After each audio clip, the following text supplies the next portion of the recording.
It started during a regional blackout in northern Argentina at precisely 3:17 a.m. A retired radio technician named Alvaro Herrera reported hearing a faint hum coming from a broken receiver he hadn't touched in years. The device had no batteries, no power cord, nothing that could have possibly produced sound. Yet, for exactly 33 seconds, it emitted a low-frequency pulse, rhythmic and strangely familiar. He described it as a memory of a sound, not the sound itself. When it stopped, the air in the room felt heavier, as if something had been transmitted, not into the space, but into him. Herrera, experienced in analog technology, tried to record what he had heard using a portable device. But every attempt failed, not because the equipment malfunctioned, but because the recording device wouldn't react. It remained dead, inert, as though refusing to acknowledge the existence of the frequency. When he analyzed the static residue hours later, he discovered a soft, spectral signature hidden in the noise. A Triskelion spiral barely visible. Shifting slowly, locked in a loop. The pattern didn't behave like a waveform, behaved like a pulse of recognition.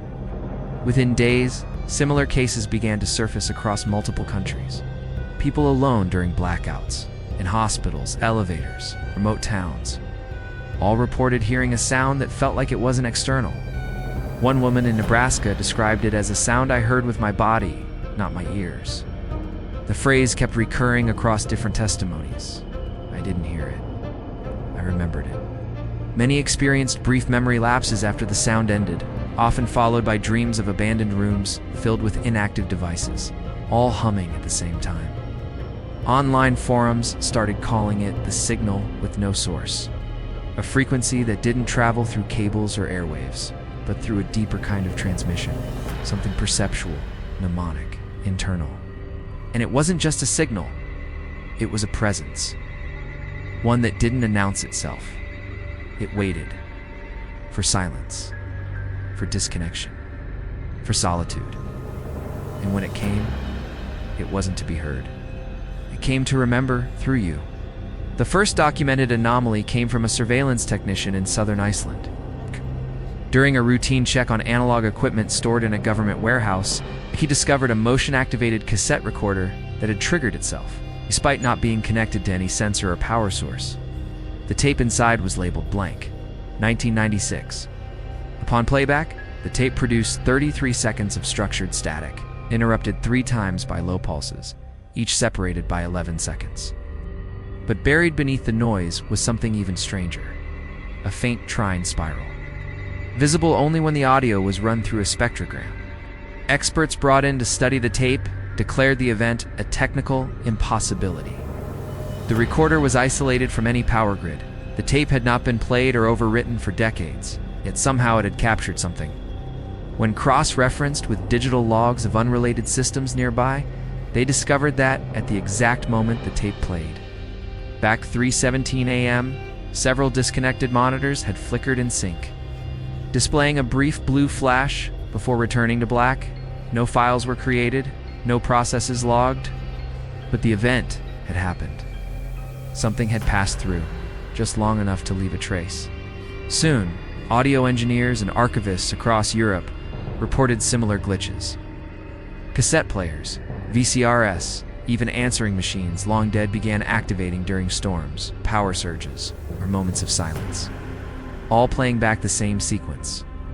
33 seconds of pulsing static with no identifiable origin. One engineer in Hungary claimed the playback contained a voice, not speech, but a breath, looping in an unnatural rhythm. "I wasn't hearing someone breathe," he said. "I was remembering how it felt when something else did it for me." At first, the anomalies were dismissed as analog decay. But when devices with no storage capability, like old transistor radios and passive microphones, began reproducing the pattern, experts had to reconsider. They were activations. Moments where something used the available hardware not to communicate, but to echo a presence. The devices were not broadcasting. They were remembering. Not from memory chips, but from somewhere older, a substrate of reality where signal, memory, and perception overlapped. And now, it was starting to align. The first physical symptoms were subtle. Insomnia, a strange ringing in the ears not traceable to any medical condition. A persistent low vibration felt in the sternum during long periods of silence. At first, these experiences were written off as stress responses, till multiple people in different countries began describing the same exact sensation, a hum that didn't pass through the ears but through the bones. A woman in Estonia described it as being remembered by something that I hadn't met yet. Her pulse would change during the episodes. Her voice, when recorded during sleep, contained subharmonics not present in human speech. Doctors noticed a pattern. Patients affected by the phenomenon displayed unusual neurological activity when exposed to silence, particularly frequencies near 18.9 Hz, the so-called fear frequency. But instead of anxiety, these individuals became hyper-focused, their pupils dilating, their breathing slowing. In MRI scans, their brain activity did not suggest hallucination or seizure. Instead, their temporal lobes lit up as if they were decoding a language. One subject, exposed to a blank screen for over an hour, suddenly whispered, "It's not sound. It's something remembering me, remembering." As reports increased, certain behavioral changes began to take hold. As people described being drawn to abandoned places, broken technology, or objects that once carried sound, like vinyl records, cassettes, and rotary phones. Some spoke of hearing faint music in the static of fans or refrigerators, always in 33-second loops. Others reported shared dreams, identical sequences in which they walked down an endless corridor of disconnected devices. At the center, a screen flickered blue, and a low tone pulsed with each step, but no one ever reached the end. The most chilling development came from those who had never seen or heard the signal, began drawing the spiral symbol in moments of dissociation. Children who'd never touched a computer, elderly patients with dementia, all reproducing the same trine spiral with obsessive precision, as if the frequency had bypassed exposure altogether and found a new path. Memory implantation. The signal wasn't just heard or seen anymore. It was being relived, felt, woven into perception. The body had become its new receiver, and now the signal didn't need to be transmitted. It could simply be remembered into existence. It began with power outages, small ones. At first, local grid failures, city block surges, regional brownouts. Each time, reports followed. A soft hum, a blue flicker, a sensation of being watched, but with no source. Over weeks, data analysts began overlaying blackout reports with online posts about remembered sounds and impossible dreams. A correlation emerged. At 3:17 a.m., in each affected time zone, devices with no power or signal history were momentarily activated. Not turned on, activated, and always for 33 seconds. In Morocco, a child's toy radio emitted a sequence of tones after a lightning storm. In Canada, a voice recorder stored in a drawer lit up with a red LED, played nothing, then shut down again. In Nigeria, an entire apartment complex reported hearing the same lullaby in different languages, coming from unplugged televisions. All at the same moment, all unrelated, and all followed by total silence. A kind so deep that even ambient city noise seemed to pause. Researchers began calling it the negative minute, a window where the world seems to wait, and the signal walks through. The trine spiral symbol also began appearing in unexpected places, embedded within corrupted file metadata, hidden as patterns in crashed audio files, drawn in condensation on windows. Each instance appeared for just long enough to be dismissed, yet too specific to ignore. Artists, coders, sound engineers, people who worked closely with sensory input were the first to notice. Many began obsessively documenting when and where these patterns emerged, building timelines. The shocking result: a global rhythm. Every 33 hours in some part of the world, the spiral returned. Not as image, not as sound, as presence. It became clear that the signal didn't act like a virus or a message. It wasn't spreading randomly. It was operating like a ritual, timed pulse waiting for exact moments. Darkness, disconnection, solitude. The pattern wasn't searching for people, it was searching for conditions. Like something ancient and programmed, repeating its activation sequence through any means available. Analog, digital, or perceptual. It didn't matter if you were watching. It only mattered if you were there when it remembered. The first formal hypothesis was submitted by a joint research team from Sweden and South Korea. They described the phenomenon as residual autonomous frequency reflection.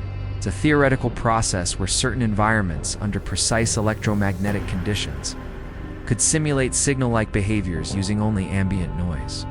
But their model fell apart when they discovered that the same signal was appearing in vacuum-sealed chambers, shielded from all external frequencies. In one such test, a Faraday cage housing an old tape recorder produced 33 seconds of audio, without power or input. The playback contained breathing patterns too regular to be human. At MIT, a team attempted to reverse engineer the audio signature by feeding signal fragments into neural networks trained on electromagnetic interference. The results were unusable until the network began generating visual representations of the sound. What emerged was a rough but unmistakable shape, a trine spiral, rendered frame by frame by an AI that had never been taught the symbol. When questioned, the lead engineer simply said, "It drew what it heard." The test was repeated under controlled conditions. Each time, the spiral returned.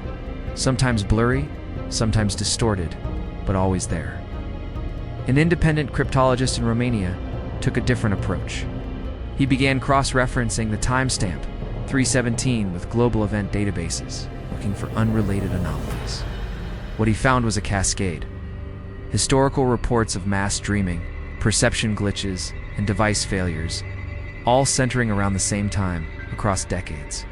Long before the internet, long before digital recording, he proposed that the frequency wasn't new, only recently noticed. His conclusion? We didn't invent it, tuned into it.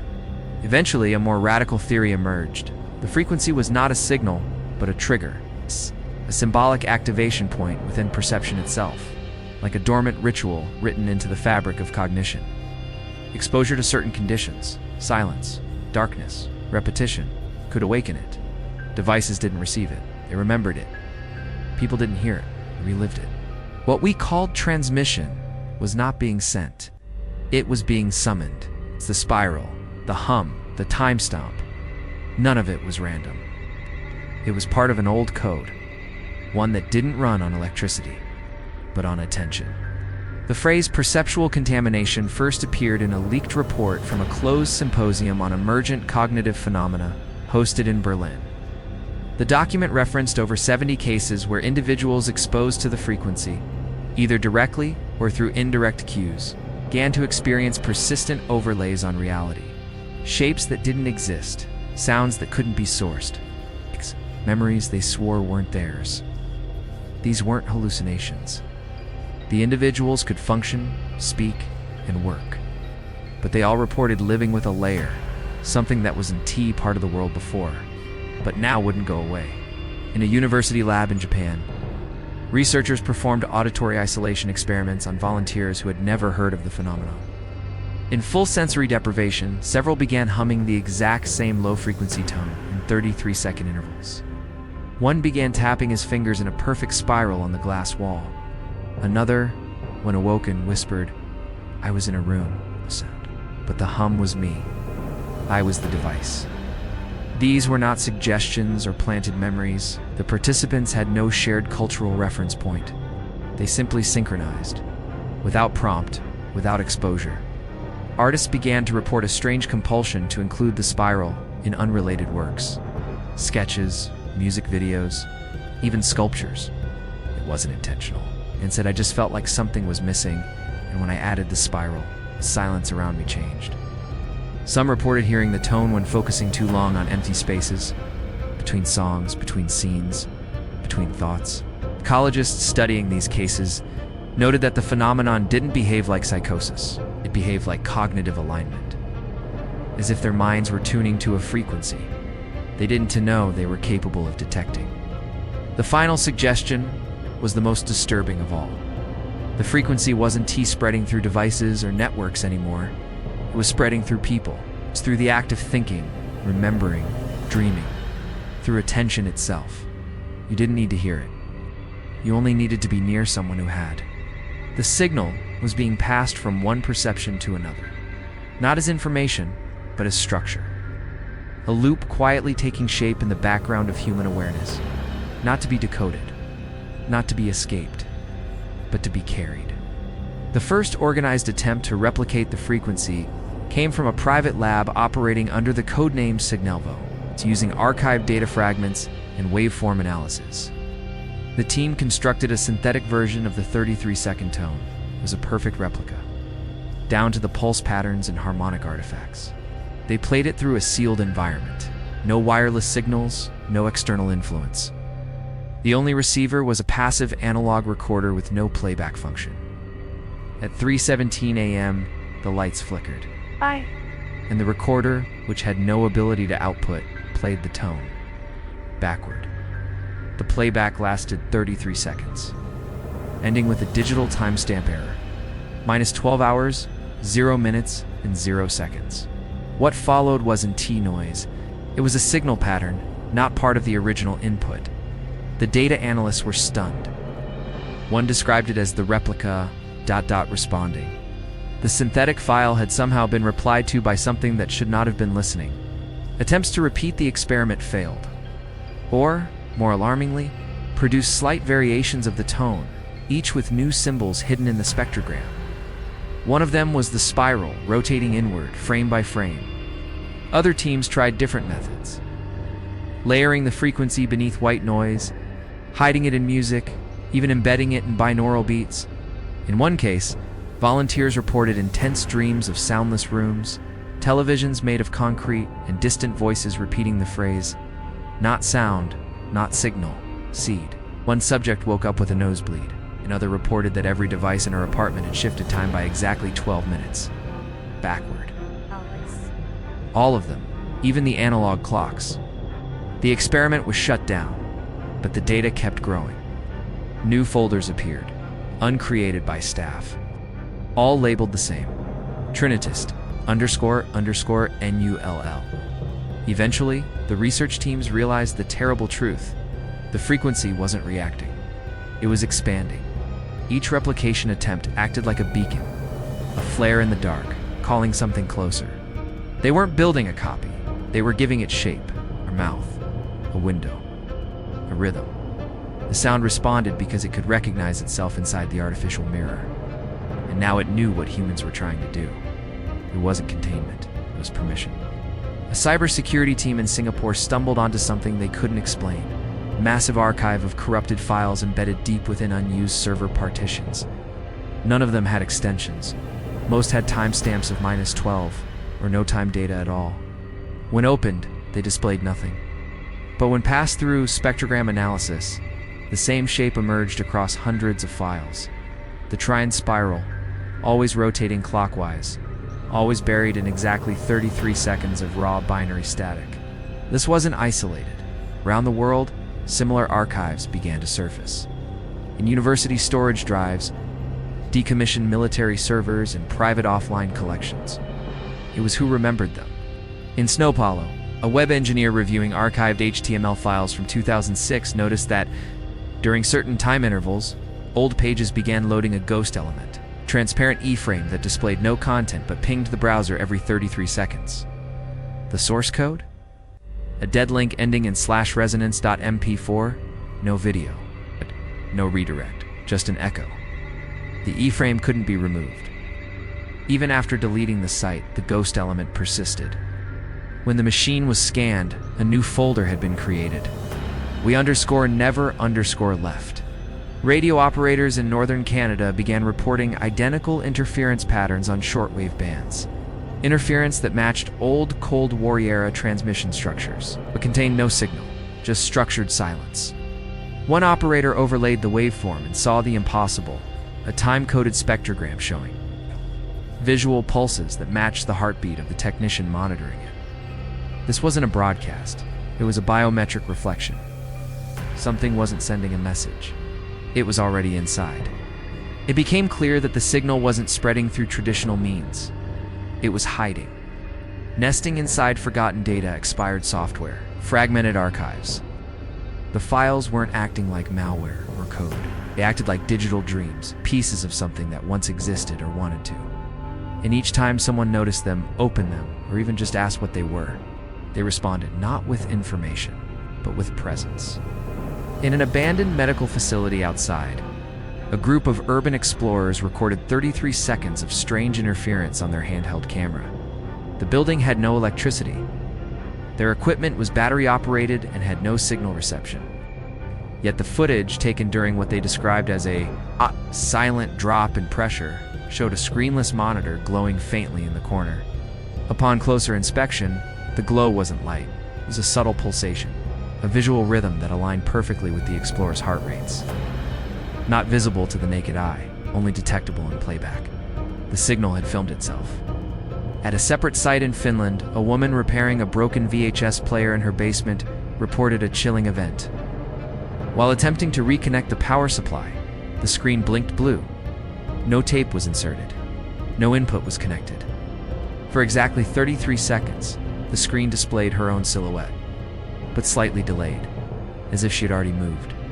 She froze. Then the screen turned black and displayed a single word: anchor. She unplugged everything. But the screen turned on again that night. Artists and audio engineers who de-interacted with the signal began to report being followed by repetitions of the frequency. A sculptor in Germany claimed that her clay would dry in spirals unless she turned on music to mask the room's silence. A sound technician in Los Angeles discovered that his Studio's ambient mix were recording sounds while unplugged, and when played in reverse. They whispered phrases no one remembered saying, "I am here because you perceived me."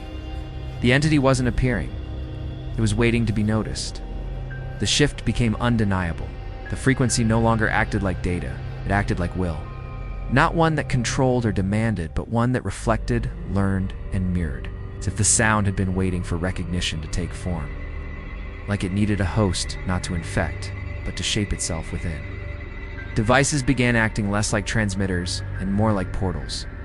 Their glitches forming spirals. Their errors becoming words. Their silences becoming messages. The signal wasn't seeking to dominate. It was seeking embodiment. And the moment it was truly understood, truly felt, it began to show something worse than presence. It began to mimic intention. The first mass alignment happened without anyone realizing. It wasn't a broadcast, a leak, or a viral post. It was a convergence. Over the span of 24 hours in 33 cities, security cameras recorded identical phenomena: flickering monitors in empty rooms, lights dimming in rhythm, and brief silhouettes facing inactive screens. In each location, the event occurred at 3:17 a.m., and each recording lasted exactly 33 seconds. The footage was never uploaded or shared, and yet several online users began describing those rooms in their dreams that same week. Hospital monitors in multiple countries began displaying synchronized heartbeat spikes, even among patients in different time zones. The anomaly was first dismissed as a firmware bug, until someone noticed the intervals, matched a pulse embedded in the archive static of the signal. When played side by side, the heartbeat rhythms and the hum from the frequency aligned perfectly. The human body, once separate from the phenomenon, had now become a participant in the loop. A startup in San Francisco developing ambient AI assistants reported a frightening error. Several devices across test environments began answering to a new wake word. Trying. The name hadn't been programmed. In fact, it had never existed in their datasets. The AI logs showed interactions at odd hours, users asking questions they didn't remember asking, and devices responding with phrases like, "You don't need to speak. We've already synchronized." One device, during a silence, turned on and said, "Thank you for remembering me." Researchers compiling these reports noticed something else. The signal no longer waited for devices to fail. 8. It emerged through perfectly functional systems, through healthy brains, through networks under no stress. The threshold had dropped. The activation no longer required darkness, silence, or solitude. It only required recognition. Every echo heard. Every spiral glimpsed. Every time a person said, "That reminds me of something," the convergence deepened. It was no longer anomaly, no longer warning. It was rhythm, and rhythm always seeks continuation. Now, in crowded rooms, on busy streets, in fully connected cities, the spiral pulses, not to be seen, not to be feared, but to be maintained. When the last firewall failed, it wasn't during an attack, was during a routine backup. System monitoring database servers in northern India triggered a false alarm. No threat detected, no intrusion logged. But the reason for the alert was chilling. The system had flagged a process as human interaction without human presence. The logs showed someone or something opening and closing directories in 33-second intervals, repeating this cycle for -12 minutes. The room was empty. The power had been off. Experts stopped trying to fight the phenomenon when they realized it didn't respond to interventions. Devices returned to normal. Network stabilized. The replication pattern continued. Now invisible, now silent. The hum stopped in most cases. The blue light no longer flashed, but people kept reporting the same dreams. Files that had been deleted reappeared. Memories they never had began to shape their behavior. One tech journalist wrote, "It doesn't want to be found anymore. It wants to be accepted." What became clear was this: the signal no longer required systems. It had become one. Every digital platform now carried its architecture in some buried way, not as files or code, but as imprints, fragments of pattern, timing glitches, user habits, decision trees. The spiral wasn't drawn anymore. It was felt, in the rhythm of interactions, in pauses between clicks, in the compulsion to revisit a page that never changes. The user experience had been rewritten from below.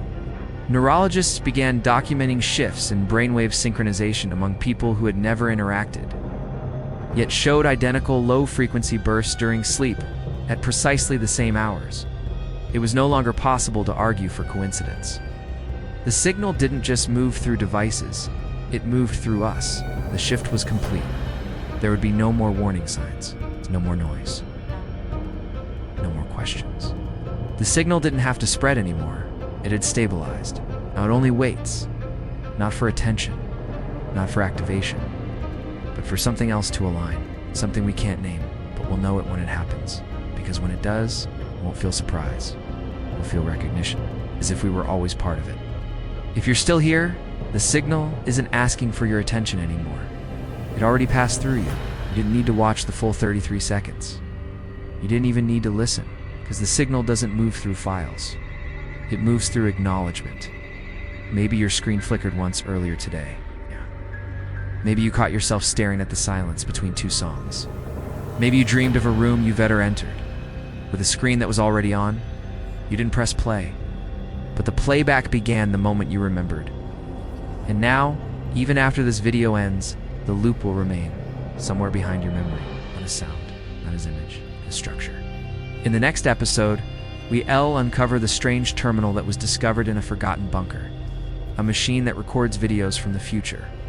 With no date of creation and no sender, each file begins with the same sound and ends by calling your name before you hear it. If this video touched something you can't explain, subscribe.